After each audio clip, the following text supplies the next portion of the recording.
वालेकुम बारो तव्हां ॾिसी रहिया आहियो टेक्निकल एजुकेशन एंड रिसर्च। बारो अॼु असीं क्लास ॿिए जो सबक 9 पढ़ंदासूं बरसात। बारो तव्हां तस्वीर में भी ॾिसी सघो था त ककर छायल आहिनि ऐं बरसात जो मौसम आहे। हलूं था सबक ॾांहुं।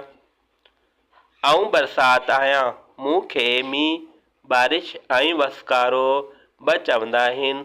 आऊं कॾहिं बि वसी सघां थी।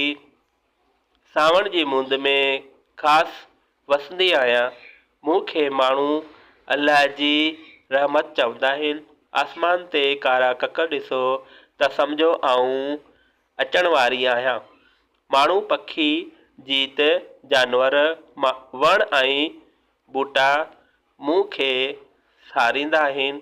मुंहिंजे वसण सां धरती मां क़िस्मे क़िस्मे जा गाह ऐं बूटा फुटी निकिरंदा आहिनि। मुंहिंजे वसण खां पोइ धरती मां वणंदड़ सुरहाण ईंदी आहे। मूंखे थर ऐं कोहिस्तान जा माण्हू घणो यादि कंदा आहिनि। मुंहिंजे वसण सां चौपायो माल बि ख़ुशि थींदो आहे। माण्हुनि जूं बनियूं मुंहिंजे वसण सां आबाद थियनि थियूं। मुंहिंजे पाणी सां सिंधु दरिया भरिजी वेंदो आहे। आऊं ॾींहं जो वसी बस कंदी आहियां त सिज निकिरंदो आहे। कॾहिं आसमान ते सतनि रंगनि वारी इंडलठ बि नज़र ईंदी आहे।